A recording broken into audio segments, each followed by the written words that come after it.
Aku hanya anak desa biasa. Tapi di negeri asing, aku bertemu wanita lumpuh yang diam-diam menyimpan rahasia yang mengubah hidupku. Saat warna kembali ke lukisannya, justru hidupku yang berubah selamanya. Tapi, apa yang sebenarnya disembunyikannya dariku selama ini? Hari itu, panas menyengat. Langit desa kami tampak seakan tak bersahabat.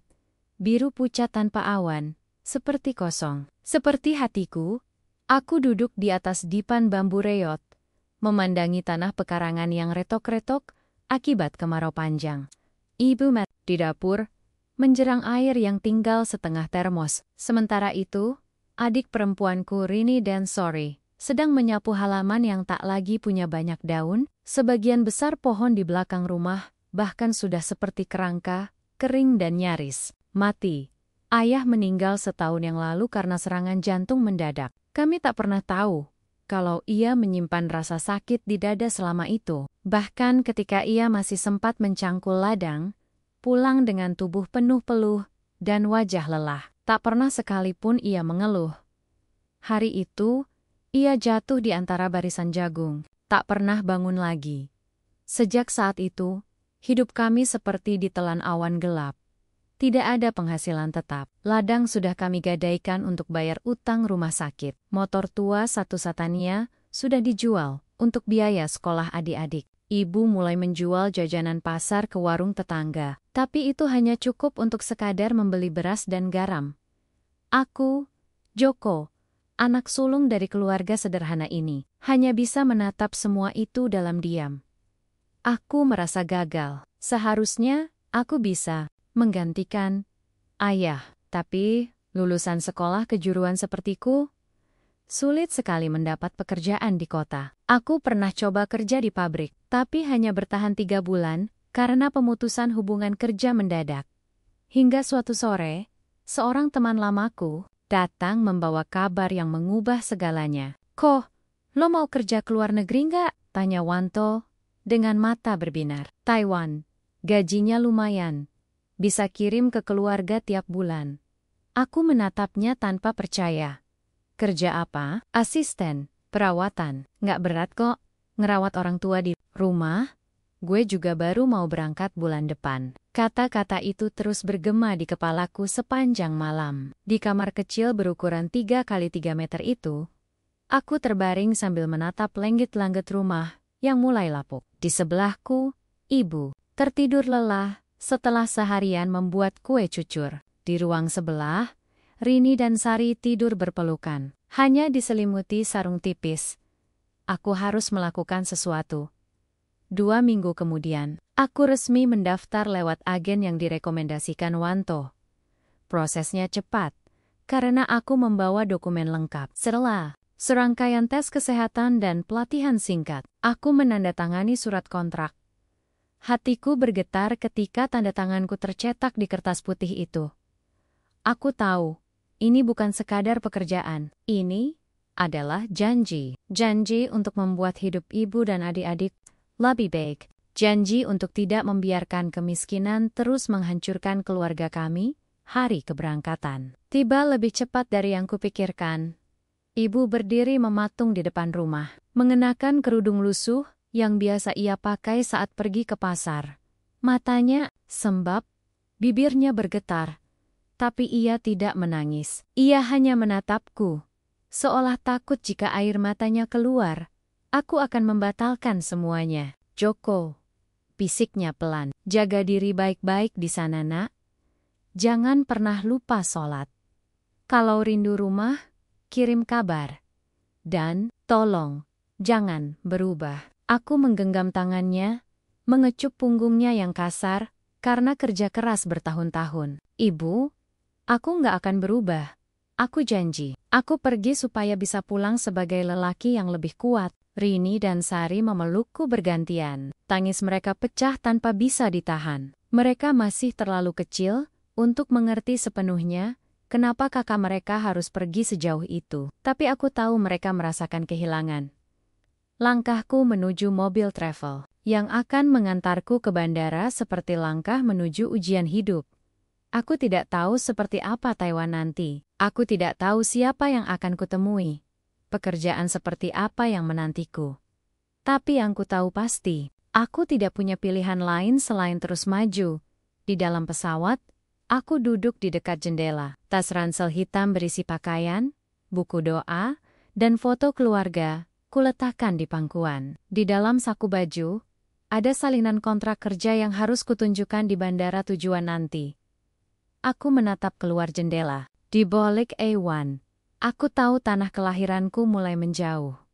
Kupikir ini hanya soal mencari uang, tapi aku belum tahu bahwa perjalanan ini akan membawaku pada sesuatu yang lebih dalam daripada sekadar pekerjaan. Sesuatu yang akan mengubah cara pandangku tentang hidup, cinta, dan luka. Sesuatu yang bahkan belum pernah aku bayangkan sebelumnya. Langit di atas bandara Taoyuan tampak kelabu, diselimuti awan tipis yang mengambang rendah. Udara terasa lebih sejuk dari desaku, dan bau aspal basah bercampur aroma asing menusuk hidungku saat aku keluar dari pintu kedatangan.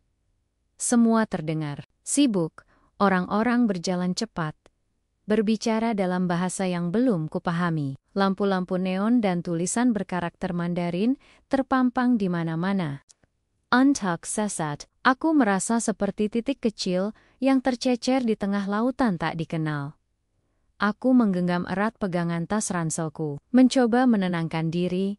Petugas dari agensi menjemputku bersama 5 orang lainnya. Mereka semua berasal dari Indonesia juga, tapi kebanyakan dari daerah berbeda. Ada yang bicara dengan logat yang belum pernah kudengar, tapi setidaknya wajah-wajah mereka tak asing kulit sawo matang. Mata penuh rasa cemas dan harapan, sama seperti aku. Mobile van abu membawa kami melintasi jalanan kota. Dari balik kaca jendela, aku melihat bangunan tinggi menjulang, pohon-pohon berjajar rapi, serta sepeda motor berseliweran seperti semut tergesa. Tak ada petik-petak sawah atau suara ayam berkokok. Dunia ini serba cepat dan tertib.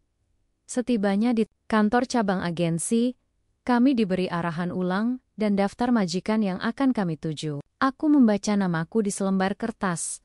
Penerima kerja, Lionwa. Lokasi, Distrik Beitou, Taipei. Jenis pekerjaan, perawatan lansia. Aku menelan ludah pelan. Nama itu terdengar asing. Begitu juga alamatnya. Tapi bukan itu yang membuatku gugup, melainkan kata perawatan. Aku tahu ini bukan sekadar mengantar obat atau membuatkan teh. Aku akan tinggal di rumah seseorang, merawat tubuh yang tak lagi mampu bergerak sendiri, mandi, makan, bahkan membersihkan kotoran. Aku harus kuat. Aku sudah berjanji. Pagi berikutnya, aku diantar menuju rumah tempat aku akan bekerja. Mobil kecil berhenti di depan sebuah rumah 2 lantai, bercat abu pucat. Dikelilingi taman yang tertata rapi. Di sisi kanan, terdapat pohon sakura yang hampir gugur seluruh bunganya. Rumah itu sunyi. Tak ada suara televisi, tidak juga suara langkah kaki, hanya suara gesekan daun dan semilir angin. Aku berdiri di depan pagar dengan ransel di punggung dan secari kertas alamat di tangan. Pintu depan dibuka oleh seorang pria berkacamata, berusia mungkin lebih tua 5 tahun dariku. Ia mengenakan baju sopir dan hanya berbicara sedikit bahasa Inggris. "Ni Shijoko?" tanyanya. Aku mengangguk cepat. "Yes, I am." Ia menyuruhku masuk dan melepas sepatu. Lantai rumah terbuat dari kayu halus, mengilap bersih. Tak lama kemudian, ia mengantar aku ke sebuah kamar kecil di lantai bawah. Ada kasur lipat, meja kecil, dan lemari plastik. "Ini kamar kamu. Hari ini istirahat dulu. Besok, kamu mulai kerja." Aku berterima kasih dan membereskan barang-barangku. Setelah ia pergi, aku duduk di ranjang dan menarik napas panjang. Rama, ini sangat berbeda dari rumahku. Terlalu sunyi, terlalu sepi. Menjelang sore, aku dipanggil ke ruang utama. Di sana, di atas kursi roda elegan dengan sandaran tinggi, duduklah seorang wanita tua. Wajahnya datar, kulit putih pucat, dan rambutnya sudah memutih semua, ditata rapi. Ia mengenakan selimut tipis dan pakaian longgar berwarna biru langit. Tatapan matanya tajam namun hampa. Di satu sisi tubuhnya, tampak jelas otot-otot yang mengendur. Dan tak bergerak, jia Madam Lian Hua, kata sopir itu. Dia tidak bisa bicara banyak, kadang-kadang hanya menulis atau menunjuk. Aku membungkuk pelan, berusaha hormat. Good afternoon, Madam. Lian Hua tidak menjawab. Matanya hanya menatapku tanpa ekspresi. Aku tidak tahu apakah ia senang, marah, atau bahkan keberatan melihatku. Tapi aku tetap berdiri di situ, menunggu instruksi. Hari-hari pertamaku berjalan kaku dan gugup. Aku diajari jadwal harian. Pukul 6 pagi bangun, siapkan sarapan, bantu Madam mandi, beri obat, lalu ajak duduk di ruang baca, sambil mendampingi aktivitas harian. Siang, ia tidur. Sore, kadang menonton TV sebentar. Malam, aku bantu ia bersih-bersih. Dan berbaring, Madam tidak banyak bicara. Ia lebih sering diam, menatap jendela, atau main koret-koret sesuatu di papan tulis kecil yang selalu disimpan di pangkuannya. Ada kalanya ia menatapku lama sekali, lalu menulis satu kata, sunyi. Aku tak tahu harus menjawab apa. Setiap malam, saat kembali ke kamarku, aku sering merenung. Apakah ini yang akan kulakukan selama 2 tahun ke depan? Merawat wanita asing, di rumah asing, di negeri yang tidak mengenalku. Aku merasa hampa. Tapi, setiap kali aku hendak meratapi nasib, aku membuka dompet kecil berisi foto ibu, Rini, dan Sari. Senyum mereka menjadi bahan bakarku untuk tetap bertahan. Hari kelima, aku melihat sesuatu yang mengusik rasa penasaran.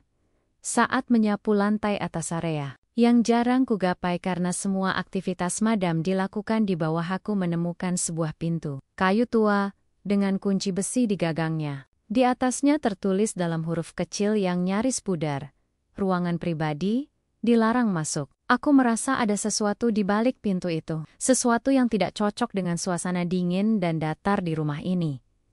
Sesuatu yang mungkin penuh warna, tapi aku mengurungkan niat untuk mencoba membukanya. Belum saatnya. Malam itu, aku duduk di pinggir tempat tidur sambil mencatat pengeluaranku. Lalu, aku menulis surat pendek untuk ibu. Aku tahu mungkin surat itu tidak akan sampai, tapi menulisnya membuatku merasa dekat.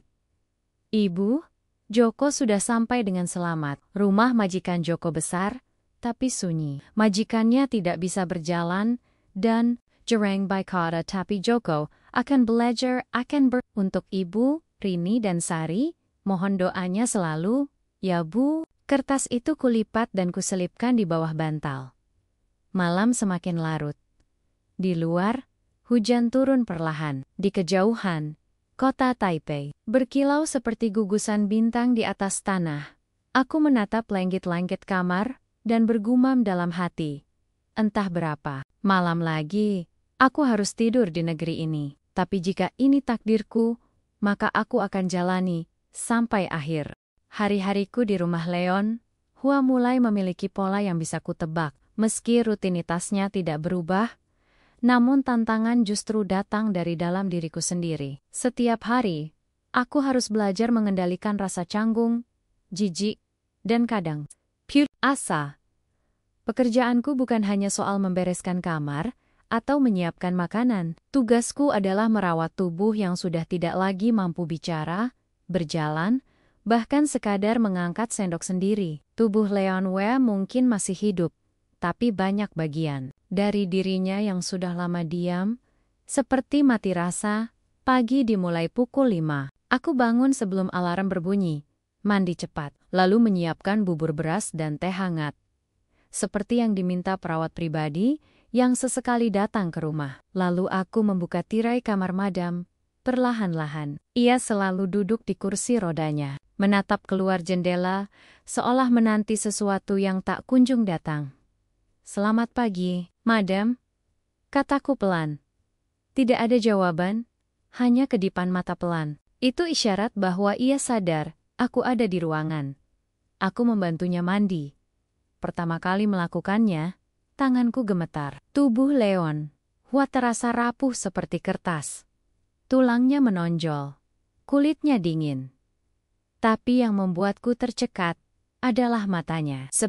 Aku mengguyurkan air, menggosok tubuhnya, hingga menyisir rambutnya yang basah. Matanya selalu terbuka, menatapku, bukan dengan pandangan marah, bukan pula curiga, tapi kosong. Seolah-olah ia sudah terlalu lama hidup di tubuh yang tidak lagi ia kenali sebagai miliknya. Aku belajar untuk tidak menghindar. Aku menatap balik, dan setiap kali selesai membantunya berpakaian, aku akan tersenyum dan berkata, "Madam cantik hari ini." Kadang-kadang, sudut bibirnya sedikit terangkat, tapi aku tidak pernah yakin apakah itu senyuman atau hanya kedutan. Refleks, di sela waktu, aku banyak duduk diam di ruang tamu bersamanya. Biasanya, aku membaca buku anak-anak berbahasa Mandarin untuk melatih lidahku. Kadang, aku menonton TV bersama Madam. Kadang, kami hanya duduk dalam diam. Lucunya, dalam diam itu, aku belajar mendengarkan. Leon Hua mungkin tidak banyak bicara, tapi tubuhnya masih memberi isyarat. Ketika ia menyukai teh yang kubuat, matanya akan menyipit sedikit. Ketika makanan terlalu asin, ia akan memalingkan wajah. Setiap pagi, ia selalu minta dibawa ke dekat jendela. Ia suka duduk menghadap pohon sakura di halaman. Daun-daunnya berguguran pelan, warnanya merah muda keputihan, seperti salju yang hangat. Ia akan menatapnya lama sekali, seperti seseorang yang melihat cinta lama yang tak kunjung kembali.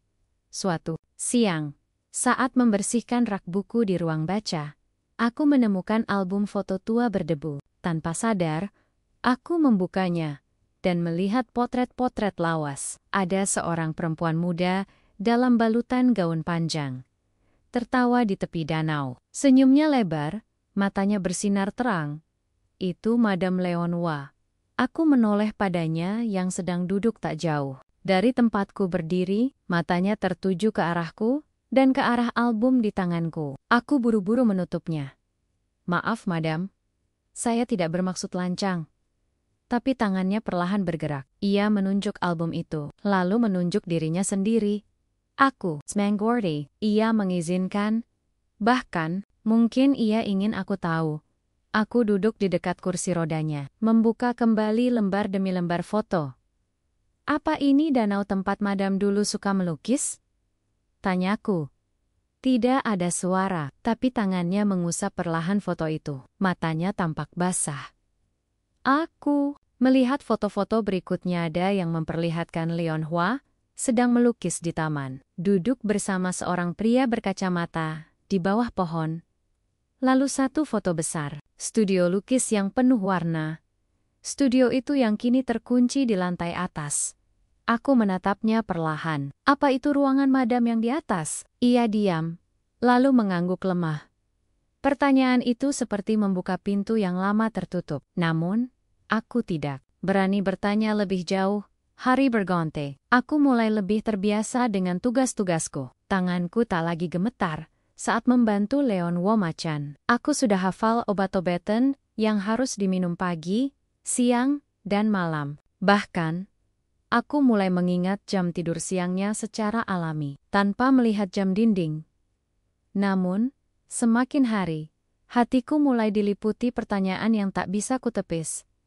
Kenapa Leon Hua begitu diam? Bukan hanya karena tubuhnya yang lumpuh sebagian, tapi ada sesuatu di balik diamnya. Sesuatu yang beku, seperti luka yang tak pernah sembuh. Rumah ini terlalu sunyi, tak ada keluarga yang datang, tak ada telepon berbunyi, hanya suara angin dan langkah kakiku yang menemani. Suatu malam, aku memberanikan diri bicara lebih banyak saat menyuapinya makan malam. "Madam, saya tahu saya hanya pekerja, tapi saya tidak ingin rumah ini hanya berisi keheningan. Kalau, Madam, tidak keberatan, boleh saya bercerita sedikit?" Ia tidak menggeleng, tidak juga mengangguk, tapi matanya menatapku lebih lama dari biasanya.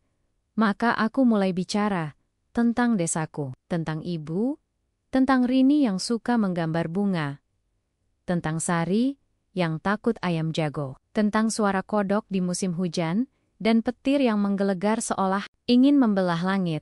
Di kampung saya, Kalau listrik padam, kami berkumpul di dapur, bakar lilin, dan ibu bercerita. Kadang cerita hantu, kadang cerita lucu, tapi selalu ada tawa. Kataku pelan. Aku menatapnya. Ia masih diam, tapi di ujung matanya ada setetes air yang jatuh perlahan ke pipi.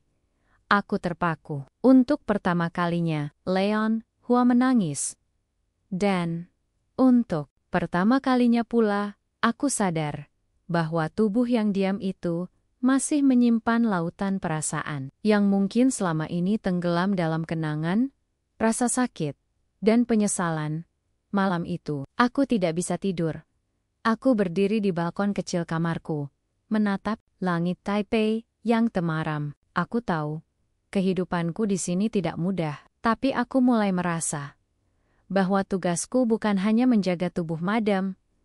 Mungkin, aku juga dikirim ke sini untuk menyentuh jiwanya, menemani sepi yang terlalu lama ia peluk sendiri. Dan aku yakin, ada hari di mana ia membuka suara, bukan dengan kata-kata, tapi dengan sesuatu yang lebih indah dari itu. Aku masih ingat betul pagi itu, matahari baru naik. Cahayanya menembus kaca besar ruang tamu. Memantul di lantai kayu mengilap yang baru saja kupel. Suara burung gereja dari pohon sakura di halaman terdengar pelan, seperti sedang mengobrol dalam bahasa yang hanya mereka pahami.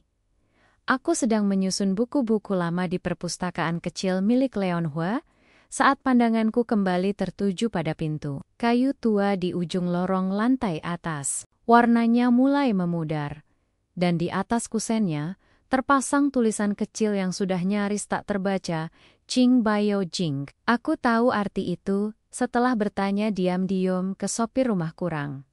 Lebih artinya, mohon jangan masuk. Tapi, ada sesuatu dalam diriku yang terus saja terpanggil oleh pintu itu. Sudah hampir sebulan aku bekerja di rumah ini. Dan aku mulai mengenal setiap sudutnya. Tapi hanya satu tempat yang tetap jadi misteri ruangan, di balik pintu kayu tua. Itu, sesuatu tentangnya terasa hidup.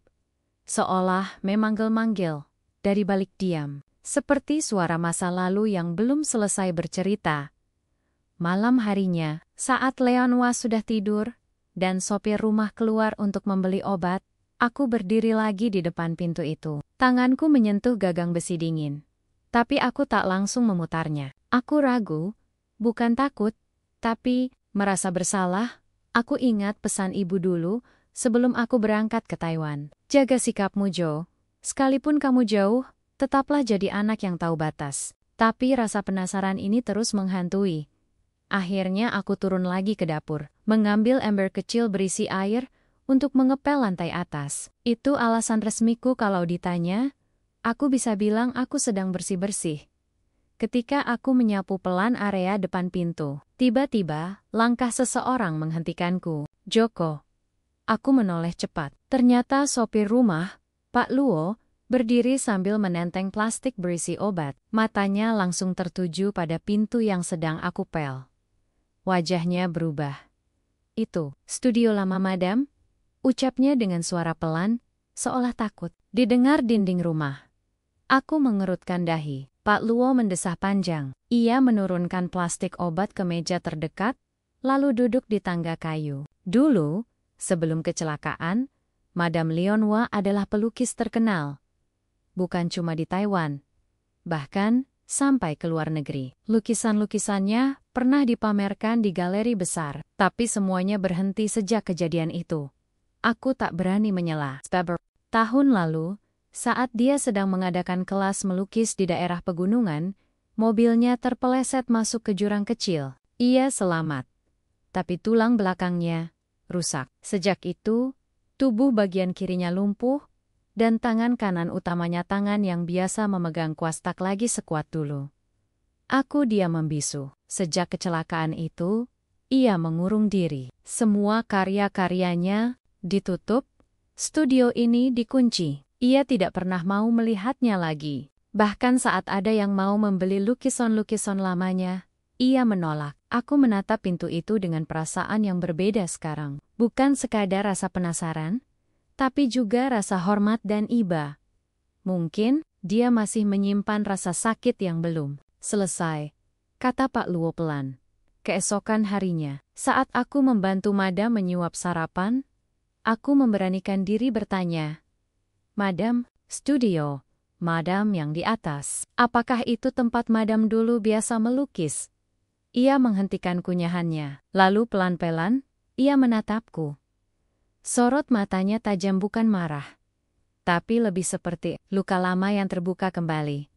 Aku buru-buru menunduk. "Maafkan saya tidak bermaksud lancang." Aku pikir ia akan diam, tapi tidak. Ia meraih papan tulis kecil yang biasa digunakan untuk menulis jika ingin bicara. Tangannya bergetar pelan saat menulis satu kata. "Jangan." Aku mengangguk. Tapi di dalam hatiku, ada satu pertanyaan yang mengendap. Kenapa ia masih menyimpan kunci ruangan itu? Jika benar-benar ingin melupakan. Hari-hari berikutnya terasa ganjil. Sejak percakapan tentang studio itu, Madam jadi lebih pendiam. Bahkan tak menyentuh makan malamnya semalam. Sopir rumah menyarankan agar aku tidak membahas topik itu lagi. Namun, perubahan itu tidak bertahan lama. Pada malam ketiga, terjadi sesuatu yang mengubah semuanya. Hujan turun deras, angin bertiup kencang, menerpa jendela rumah, dengan dentuman yang membuatku terjaga. Aku keluar kamar, ingin memastikan semua jendela tertutup. Saat melintasi ruang tengah, aku mendengar suara dari arah kamar Madam. Aku membuka pintunya dengan hati-hati dan mendapati ia terbangun.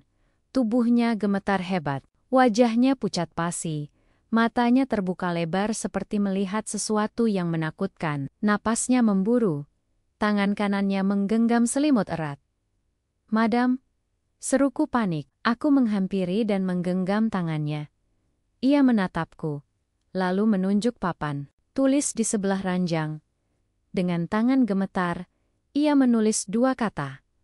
"Listrik padam." Aku baru sadar lampu rumah padam, hanya cahaya remang dari lampu darurat kecil di lorong yang menerangi ruangan.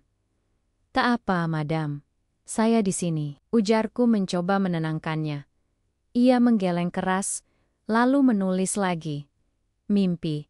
Kecelakaan." Saat itulah aku mengerti ia mengalami kilas balik. Ketakutan itu bukan karena gelap, tapi karena kenangan buruk yang tiba-tiba datang menghantam. Aku duduk di samping ranjang, mencoba menenangkannya dengan suara pelan. "Madam, saya tidak tahu masa lalu Madam seperti apa, tapi saya percaya orang yang bisa menciptakan keindahan lewat lukisan tidak akan selamanya tenggelam dalam luka." Ia menatapku lama sekali, dan untuk pertama kali, aku melihat matanya tidak hanya berisi kesedihan tapi juga keraguan.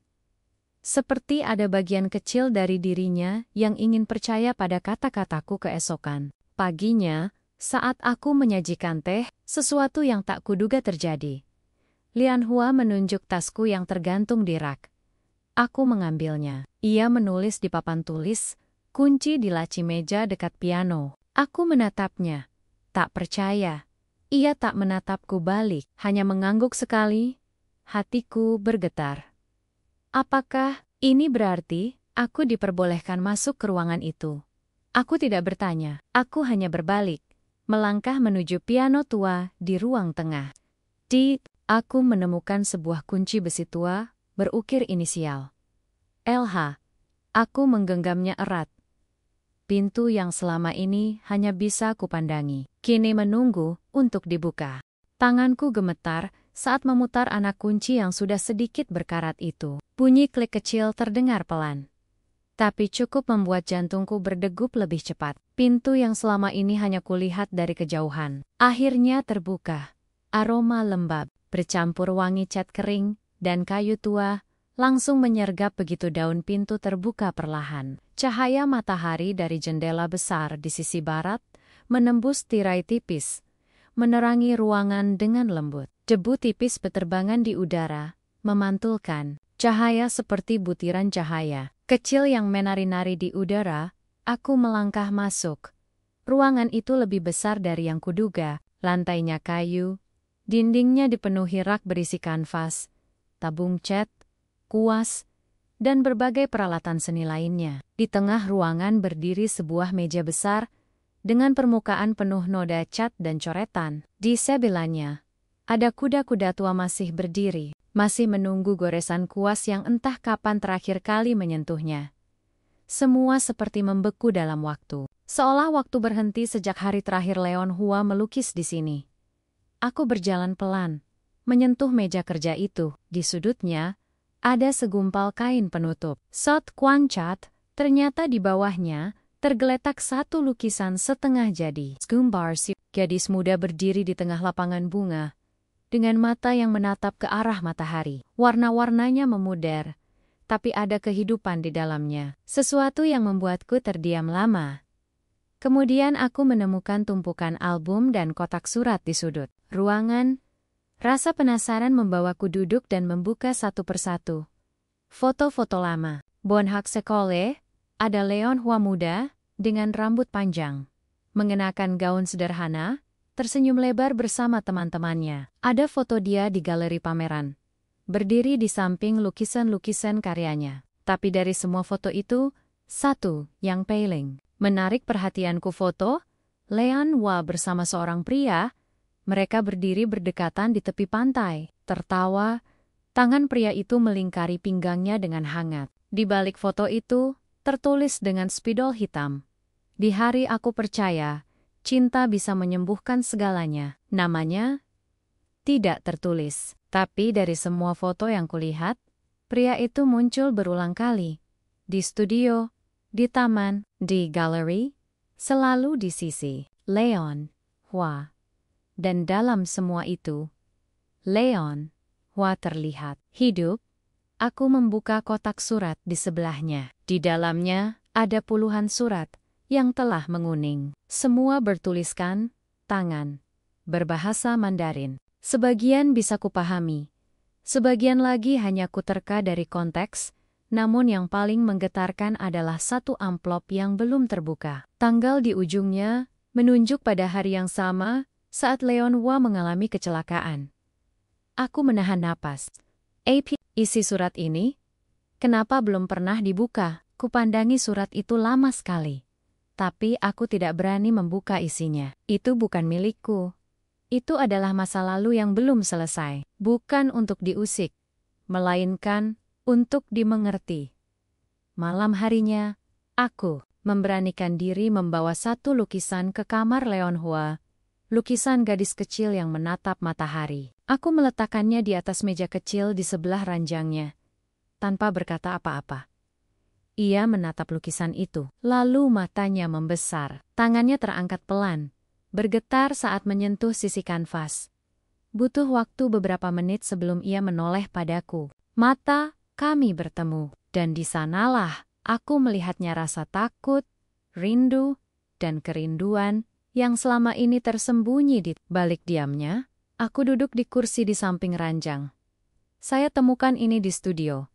Saya tidak mengubah apapun, hanya membersihkan sedikit debu. Ia tidak menulis, "Tidak baik," tapi air matanya mengalir perlahan. Lalu ia mengambil papan tulisnya, menulis satu kata, "Sakit." Aku mengangguk. Saya tahu, Madam. Tapi kadang, luka yang lama disimpan justru makin dalam. Mungkin sudah waktunya untuk melihat ke belakang. Bukan untuk terperangkap, tapi untuk menyembuhkan. Ia diam, lalu menulis lagi. Aku kehilangan dia. Aku tahu siapa dia itu, meski namanya tak pernah disebut. Aku mengambil keberanian.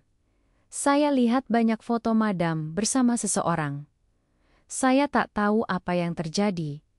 Tapi, saya bisa lihat Madam sangat mencintainya. Ia mengangguk. Perlahan, tangan kanannya bergetar hebat saat menulis. Kami bertengkar. Sebelum hari itu, aku pergi sendiri. Dia tak pernah kembali. Aku terdiam. Semua kepingan cerita mulai menyatu, Madam. Saya tidak tahu apakah dia tahu betapa dalamnya penyesalan Madam.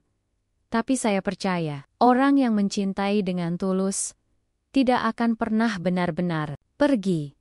Ia menangis dalam diam, lalu menulis kata terakhir malam itu. Kamu mengingatkanku padanya. Sejak malam itu, sesuatu dalam rumah ini berubah. Suara detak jam di ruang tamu tidak lagi terasa menyeramkan. Angin yang bertiup dari sela jendela tidak lagi dingin. Bahkan, cahaya matahari pagi terasa lebih hangat dari biasanya. Madam mulai lebih sering menatap ke arah studio yang kini kusapu bersih dan rapikan sedikit demi sedikit. Ia belum minta masuk, tapi aku tahu waktunya akan tiba. Aku juga berubah. Kini aku tidak hanya bekerja sebagai perawat, aku menjadi saksi hidup dari sebuah luka lama yang pelan-pelan terbuka dan berusaha sembuh. Aku belajar bahwa tubuh yang diam bisa menyimpan cerita yang lebih bising dari teriakan. Dan aku percaya suara masa lalu yang selama ini terkubur akhirnya mulai terdengar lagi. Hari itu, langit Taipei mendung sejak pagi. Awan kelabu menggantung rendah, seolah tak sanggup menahan beban hujan yang belum turun. Angin musim gugur mulai menusuk kulit. Dan daun-daun pohon sakura di halaman rumah Leon Hua beterbangan, melayang perlahan ke tanah, seperti surat-surat cinta yang jatuh dari langit. Ada sesuatu di udara yang membuat dadaku terasa sesak sejak bangun tidur. Perasaan aneh yang belum bisa kujelaskan, tapi cukup untuk membuat langkahku lebih hati-hati dan pandanganku lebih sering terpaku ke arah madam. Sudah seminggu sejak aku membuka pintu studio lamanya. Sejak hari itu, perubahan demi perubahan kecil mulai muncul di wajah Leon Hua. Ia lebih sering meminta duduk di dekat jendela. Ia bahkan kadang meminta mendengar musik klasik dari radio tua di ruang baca. Sorot matanya belum kembali seutuhnya, tapi ada percikan cahaya yang mulai menyala. Hari itu, sesuatu yang tak kuduga terjadi. Saat aku sedang menyajikan teh hangat sore, Leon Hua menunjuk papan tulis dan menulis. Aku ingin ke atas. Aku terpaku. Lalu menatapnya. Studio madam, ia mengangguk pelan. Dadaku berdegup kencang. Ini momen yang diam-diam tapi tak pernah berani kubayangkan akan datang secepat ini. Aku segera menyiapkan kursi roda dan perlahan mendorong tubuh rapuhnya menaiki tangga rumah. Setiap langkah terasa seperti menapak kenangan. Tanganku berkeringat saat membuka kembali pintu studio untuknya. Ruangan itu masih sama seperti terakhir kali kutinggalkan, rapi, tenang, dan syarat emosi. Leon Hua menatap sekeliling. Lama tangannya menggenggam sandaran kursi dengan erat. Tubuhnya bergetar halus. Aku berdiri di belakangnya. Menahan napas, ia menunjuk ke arah kuda-kuda kosong di sudut ruangan. Lalu, menatapku. Dan untuk pertama kali, senyuman kecil muncul di wajahnya. Kau ambilkan kuasnya. Itu adalah kalimat pertamanya. Aku membeku. Madam Leon Hua berbicara, bukan melalui papan tulis, bukan dengan isyarat, tapi dengan suaranya sendiri, serak, pelan, seperti bisikan dari dasar sumur, tapi cukup jelas untuk membuat air mataku tumpah. Dengan tangan gemetar, aku menyerahkan kuas dan palet cat. Ia mengambil kuas itu dengan tangan kanan yang lemah, mencelupkannya perlahan ke dalam warna biru, dan mengguratkannya di atas kanvas kosong. Garis pertama itu tak sempurna, tapi indah, seperti retakan pertama di dinding batu, membiarkan cahaya masuk untuk pertama kali setelah bertahun-tahun. Hari-hari berikutnya, studio itu menjadi pusat hidup kami. Setiap pagi, setelah sarapan dan obat, Leon Hua minta dibawa ke atas. Aku membantunya, duduk di kursi khusus, dan menyiapkan cat serta kanvas. Tangannya masih lemah, tapi semangatnya seperti gelombang yang tak terbendung. Ia melukis tanpa suara, namun setiap goresan kuasnya berbicara lebih lantang dari kata-kata. Aku sering duduk di sudut ruangan, mengamatinya diam-diam. Kadang aku bertanya, kadang hanya menatap warnanya, dan setiap hari, ia selalu melukis sosok gadis kecil berdiri di ladang bunga. Sama seperti lukisan yang kutemukan dulu, sampai suatu hari, ia menghentikan lukisannya di tengah jalan. Kau mirip dengannya, katanya tiba-tiba. Aku menoleh. Dengan siapa, madam? Ia menatapku lama, lalu menunduk. Dengan dia, lelaki. Itu. Orang yang kusia-siakan dengan keegoisanku, yang tak sempat kuucapkan maaf sebelum ia pergi. Aku tidak tahu harus menjawab apa, tapi aku mendekat. Duduk di sampingnya. Madam, semua orang pernah salah, tapi tidak semua orang punya keberanian untuk menghadapi masa lalu.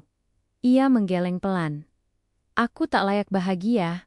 Aku penyebab semua ini. Tangannya menggenggam Squazarat, lalu perlahan. Ia mengambil secarik kertas dan menyodorkannya padaku. Itu surat yang pernah kulihat di dalam kotak. Surat yang tak pernah dibuka. Aku belum pernah membacanya, katanya pelan. Aku menatap surat itu. Tanganku gemetar saat membukanya. Perlahan-lahan. Tulisan tangan yang miring, rapi, namun terburu-buru, memenuhi halaman kertas. Leon Hua. Aku tahu kau marah padaku, tapi aku ingin kau tahu. Aku mencintaimu. Aku selalu mencintaimu. Bahkan, saat kau menyuruhku pergi, aku akan kembali sore ini, kita bicara baik-baik. Jangan pergi kemana-mana, tunggu aku. Aku akan melamarmu.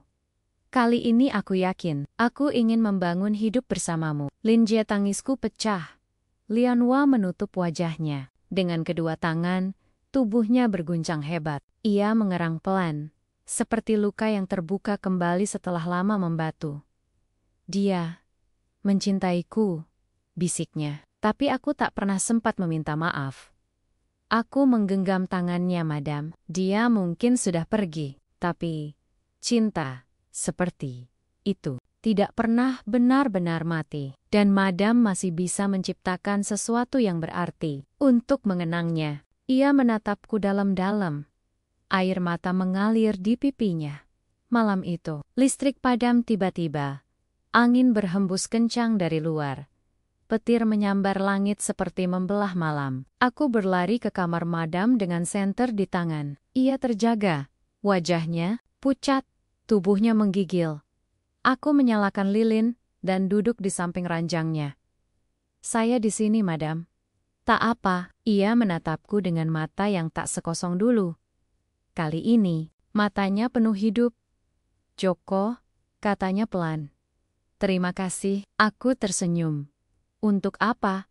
Karena kau menyadarkanku bahwa aku masih hidup. Malam itu, di tengah gelap dan gemuruh petir, kami duduk bersama dalam cahaya lilin kecil. Rumah ini tak lagi sunyi seperti dulu. Dan dalam hening malam, aku mendengar sesuatu yang selama ini tak pernah ada.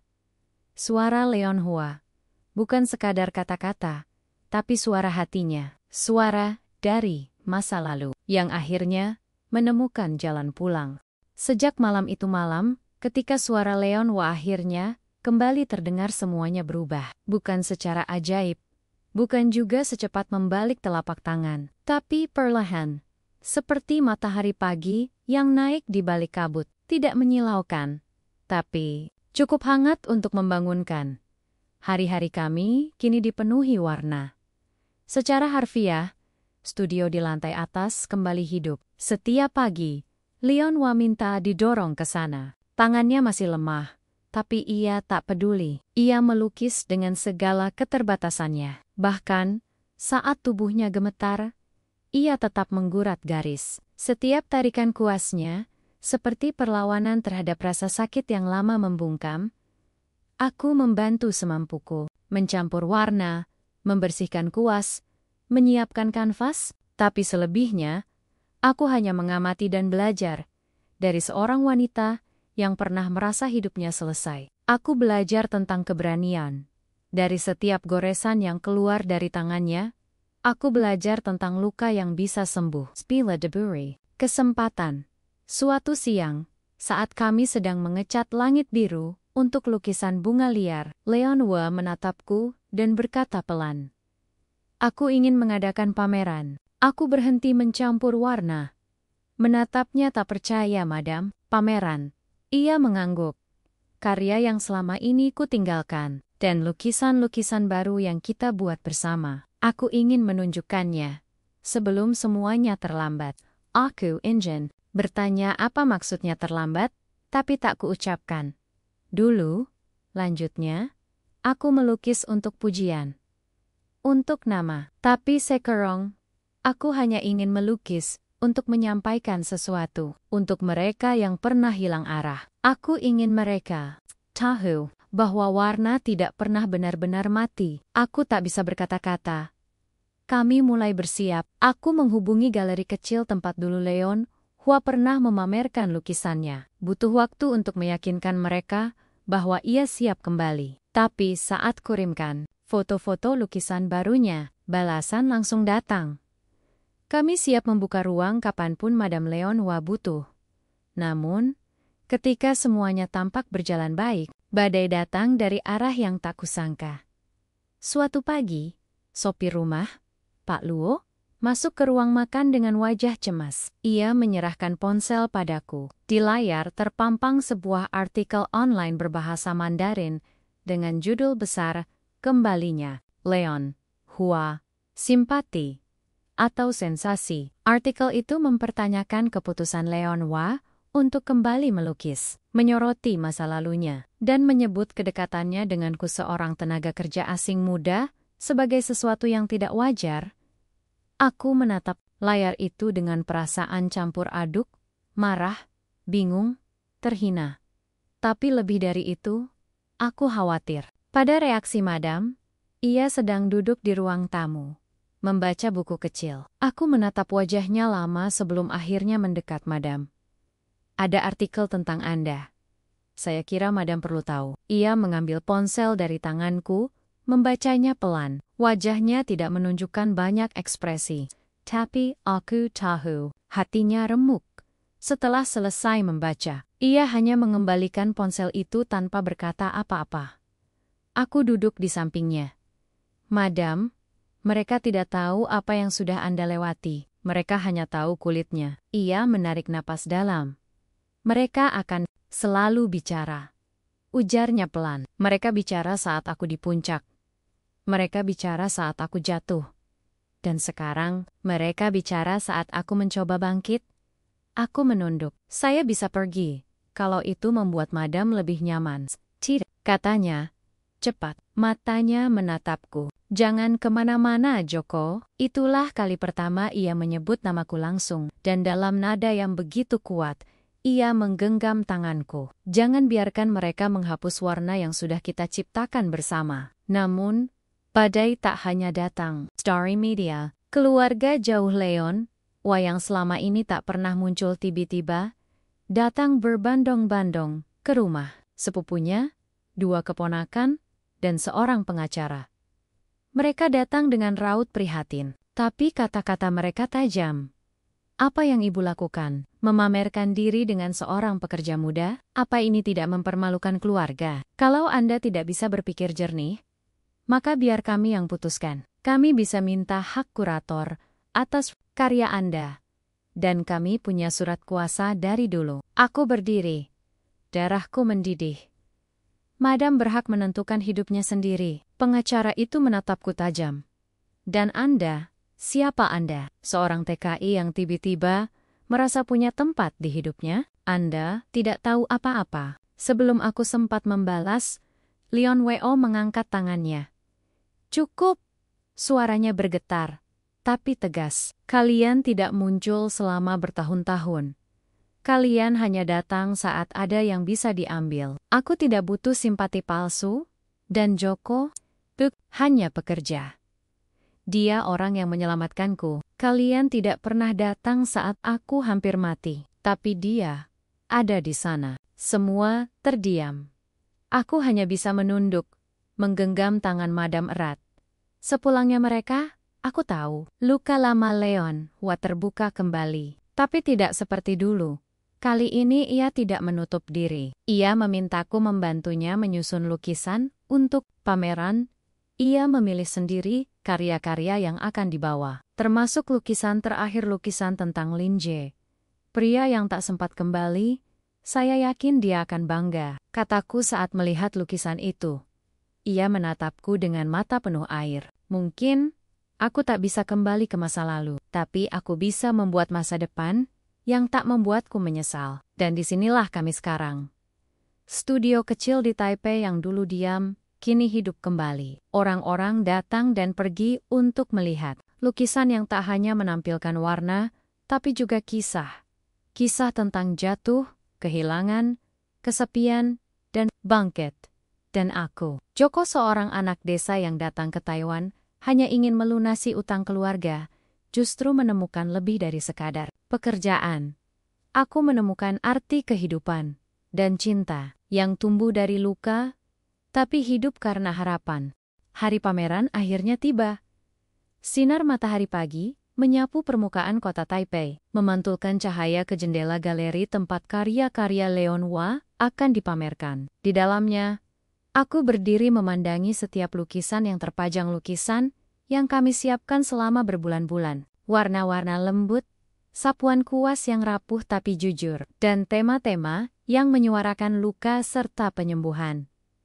Leon Hua duduk di kursi rodanya, mengenakan gaun berwarna biru laut, rambutnya digelung rapi. Wajahnya tenang, tapi aku tahu setini. Tidak, ini bukan hanya pameran. Ini adalah pengakuan. Ini adalah cara ia berkata pada dunia bahwa ia masih hidup. Seorang jurnalis muda mendekat dengan senyum sopan, meminta wawancara. Aku berdiri di samping Leon Hua, menjadi jembatan kata antara pertanyaan dan jawabannya, membantu bila suara Madam terlalu lemah untuk menjawab. Karya ini, kata jurnalis itu, menunjuk lukisan seorang pria memeluk bayangan wanita.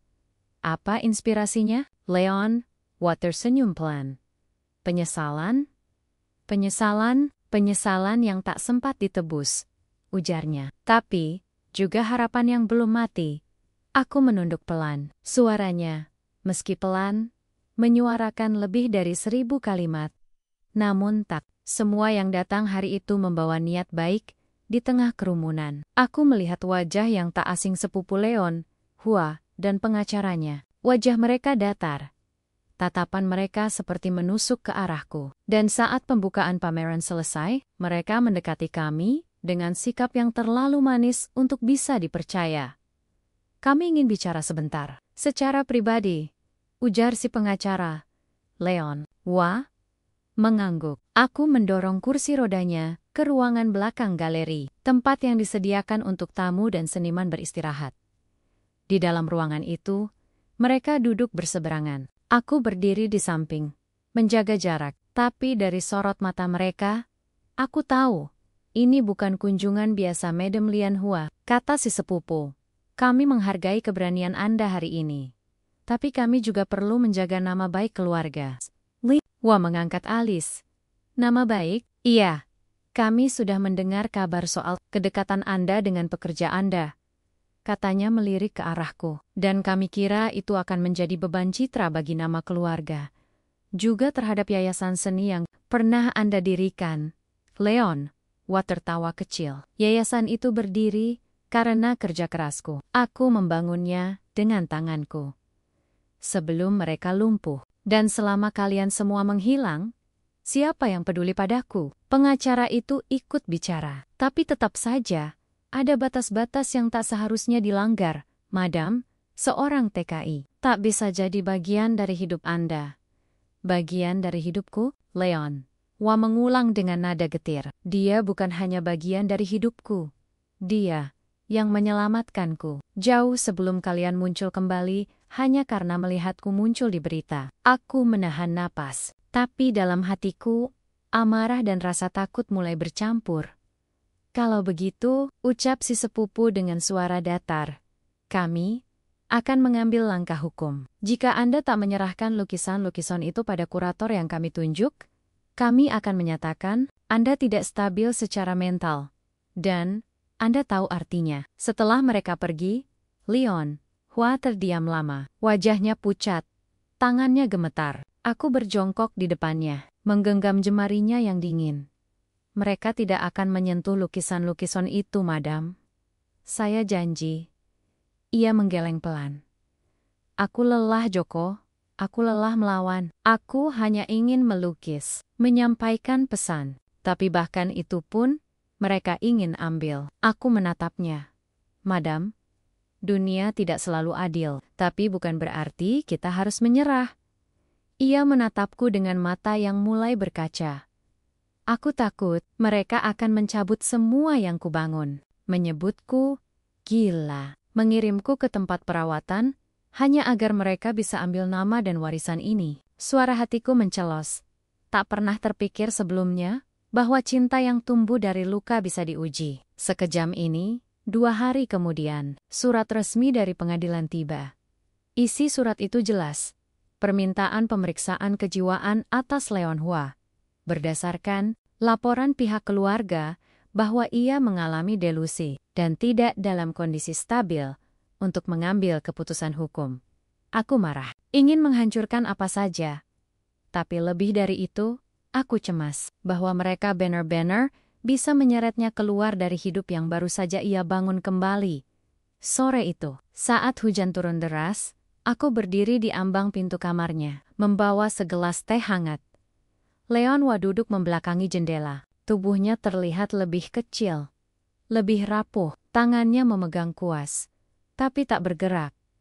Madam, kita bisa lawan ini, saya akan bantu urus semuanya. Kita cari pengacara. Kita bisa lapor balik. Ia tak menoleh, hanya berkata pelan. Mungkin, aku memang sudah terlalu tua untuk ini semua. Aku mendekat. Tidak, madam. Bukan soal usia, ini soal harga diri. Tentang hidup yang berhak Anda jalani. Ia akhirnya menatapku. Matanya sembab. Joko, kalau sesuatu terjadi padaku, janji satu hal. Apa itu? Jangan biarkan mereka mematikan warnaku. Aku menggenggam tangannya. Saya janji, saya akan pertahankan setiap lukisan yang Anda buat. Dan, saya akan bawa kisah ini pulang ke Indonesia. Saya akan ceritakan bahwa ada seorang wanita bernama Leon Hua yang mengajari saya apa arti hidup. Kami sama-sama menangis sore itu. Tak dalam kata-kata, tapi dalam pelukan yang hanya bisa dipahami oleh 2 jiwa yang pernah runtuh dan sedang berusaha bangkit bersama. Hari berikutnya, pameran tetap dibuka, tapi Leon Hua tak hadir. Kondisinya menurun. Dokter yang memeriksanya bilang ia kelelahan secara fisik dan emosional. Aku tahu, bukan hanya tubuhnya yang lelah, tapi jiwanya juga mulai rapuh kembali. Di dalam galeri, para pengunjung tak tahu apa yang terjadi di balik layar. Mereka hanya melihat warna-warna indah di kanvas. Mereka tak tahu bahwa setiap lukisan itu lahir dari air mata dan perjuangan. Tapi, aku yang menyaksikan semuanya. Dan malam itu, aku berdiri di depan lukisan paling akhir. Lukisan seorang pemuda mengulurkan tangan pada seorang wanita di tengah ladang bunga liar. Lukisan itu belum selesai, tapi tetap kupajang di sampingnya. Kutulis sepucuk kertas kecil.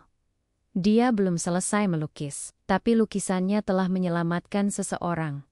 Aku, Yoko, sudah 3 hari sejak Leon Hua beristirahat total di kamarnya. Ia tak lagi meminta dibawa ke studio, bahkan jendela kamarnya yang biasanya terbuka, kini lebih sering tertutup. Cahaya matahari yang biasa mengisi ruangannya digantikan dengan remang-remang. Dari lampu kecil di pojok ruangan, aku tahu ia sedang berada di antara 2 dunia, antara menyerah dan tetap bertahan. Hari-hari terasa hampa. Studio di lantai atas tak lagi terdengar suara goresan kuas atau aroma cat yang biasa menguar setiap pagi. Galeri tempat kami memamerkan lukisan masih buka, dan pengunjung masih datang, tapi tak ada yang bisa menggantikan kehadiran pelukisnya. Aku merasa seperti kehilangan arah. Tanganku sibuk mengurus logistik, menjawab telepon dari kurator, menata ulang lukisan, tapi hatiku tetap terpaku di satu tempat. Di sisi ranjang Leon Hua, malam itu, aku duduk di samping tempat tidurnya. Seperti malam-malam sebelumnya, tapi malam ini berbeda. Ia tampak jauh lebih tenang, nafasnya teratur, meski tubuhnya terlihat sangat lemah. Di sisi meja, lukisan yang belum selesai itu masih bersandar sosok pemuda dan wanita yang belum sepenuhnya terbentuk. Aku menatap lukisan. Itu lama, Leonhua membuka matanya pelan. Ia menoleh ke arahku dan tersenyum kecil. Joko, kau masih di sini. Aku mengangguk cepat. Suaraku tercekat. Saya akan selalu di sini. Ia menarik napas perlahan, lalu berkata, warna itu pernah hilang dariku, tapi kau membawanya kembali. Aku menggenggam tangannya. Hangatnya mulai berkurang, Madam. Saya belum selesai belajar dari Anda. Jadi jangan pergi dulu. Ia tertawa kecil. Aku tak kemana-mana, aku hanya berpindah tempat. Tapi, aku akan selalu ada di dalam warna-warna. Itu, tangis mulai memenuhi mataku. Tapi aku tahan. Aku tak ingin ia melihatku lemah. Lalu ia mengucapkan kalimat yang membuat jantungku seolah berhenti berdetak. Kalau aku pergi esok, lanjutkan lukisan itu. Selesaikan dengan tanganmu. Aku menunduk, mencium punggung tangannya. Madam, jadikan itu kisah kita. Biar dunia tahu bahwa aku pernah hidup. Bahwa kau pernah menyelamatkanku. Dan bahwa cinta tak selalu harus bersama untuk tetap hidup. Aku tak mampu berkata apa-apa. Kami hanya duduk diam malam itu. Tangan kami saling menggenggam. Sampai mata Leonhua perlahan menutup. Dan ketika pagi datang, ia tak membukanya lagi. Pemakamannya sederhana, tapi penuh. Galeri mengirim bunga. Komunitas seni yang dulu sempat melupakannya, kini datang satu persatu. Membawa penghormatan terakhir. Sebagian besar hanya mengenalnya sebagai pelukis tua yang sempat hilang. Tapi aku mengenalnya sebagai seorang wanita yang berjuang melawan sunyi dengan kuas dan warna. Setelah itu, aku kembali ke rumah. Studio di lantai atas terasa lebih sunyi dari sebelumnya. Di tengah ruangan, lukisan itu masih ada. Belum selesai. Seperti cerita kami. Hari itu, aku duduk di hadapan kanvas. Kuas ada di tanganku. Tanganku gemetar. Tapi, aku tahu, ini bukan tentang sempurna atau tidak. Ini soal janji. Lalu kuusap warna biru ke langit. Lukisan. Goresan pertama terasa berat, tapi goresan kedua lebih ringan. Dan saat kuas menari di atas kanvas, aku mendengar suara Leonhua dalam pikiranku. Jangan biarkan mereka mematikan warnaku. Cuterus, kulukis sosok wanita itu, matanya menatap ke depan. Seperti menantang dunia. Lalu aku lukis, tangan pemuda itu menggenggam tangannya. Lalu bunga-bunga liar yang tumbuh di sekeliling mereka, dan langit yang tak lagi kelabu.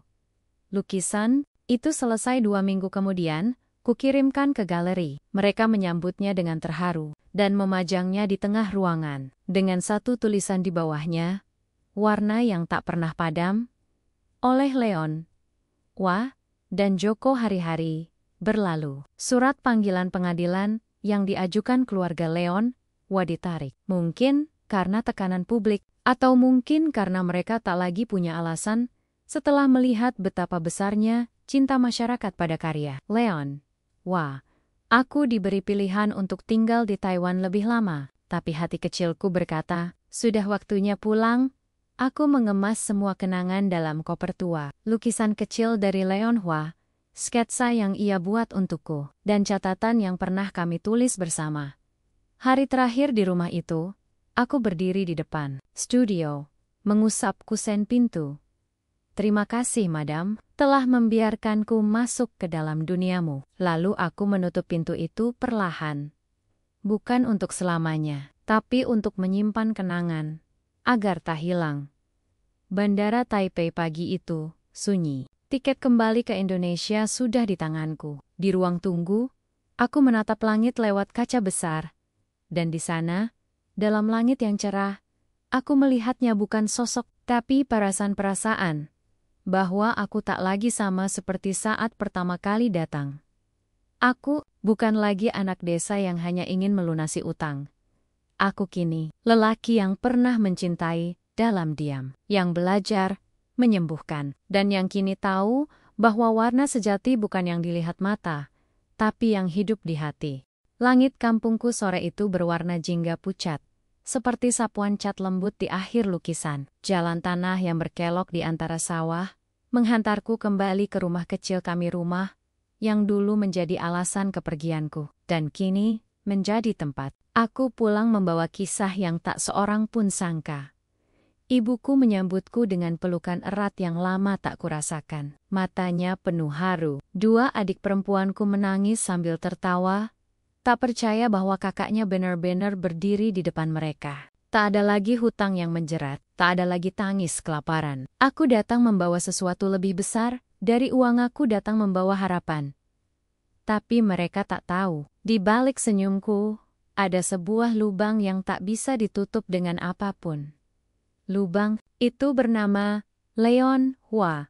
Hari-hari di kampung berjalan perlahan. Aku kembali menjadi bagian dari masyarakat, membantu para tetangga, ikut kerja bakti, memperbaiki rumah, tapi setiap malam, aku membuka koper tua yang kubawa dari Taiwan. Ada sekotak kecil yang sangat berharga.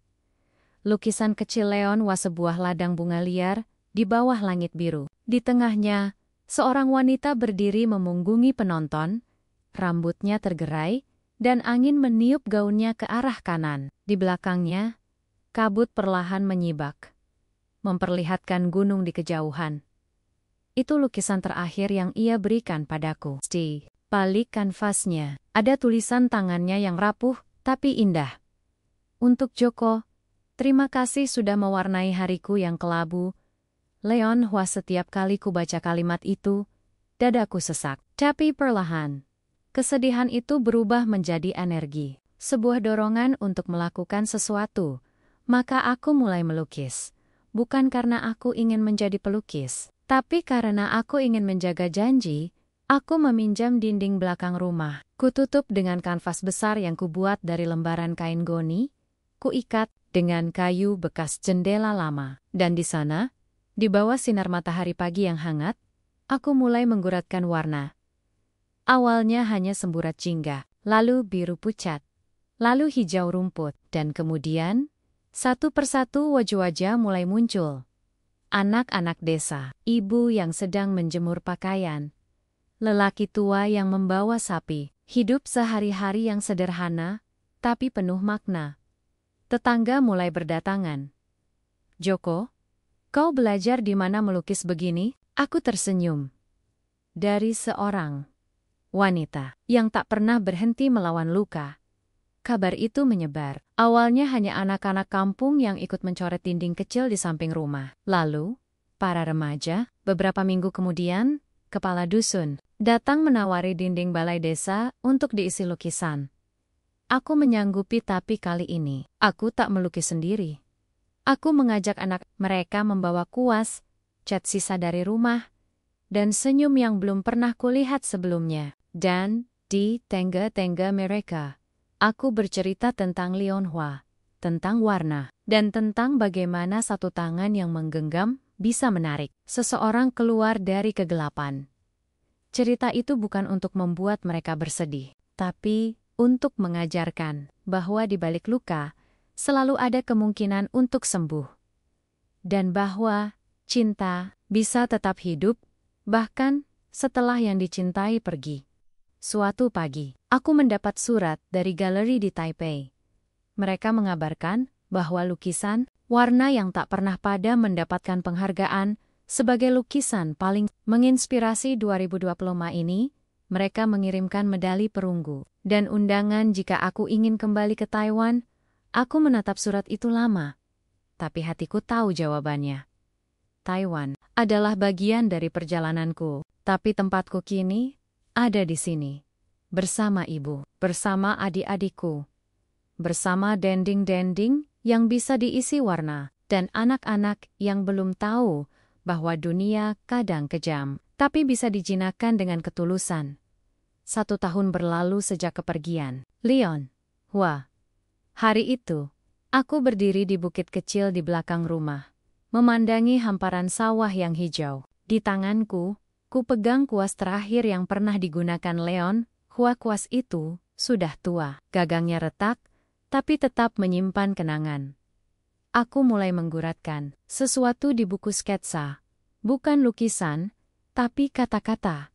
Sebuah catatan kecil tentang perjalanan, Seorang anak kampung yang menemukan makna hidupnya di negeri asing, tentang cinta yang tumbuh dari rasa peduli, bukan dari harapan, tentang bagaimana satu orang bisa mengubah seluruh arah hidup orang lain, dan saat halaman terakhir selesai kutulis, aku tahu, cerita kami tak pernah benar-benar berakhir. Ia hidup dalam warna-warna yang kulukis, dalam senyum, anak-anak, yang mengenal seni. Dalam dinding-dinding yang tak lagi abu-abu, tapi dipenuhi warna, dan dalam hatiku yang tak pernah lagi kosong. Kini, jika ada yang bertanya, siapa pelukis favoritku? Aku akan jawab, Leon. Wah, bukan karena ia terkenal, bukan karena ia sempurna, tapi karena ia mengajarkanku satu hal yang tak pernah kubaca di buku manapun, bahwa warna bisa mengubah hidup, bahwa cinta tak selalu butuh kepemilikan, dan bahwa setiap orang, sekecil apapun, bisa menjadi lukisan paling indah dalam hidup seseorang.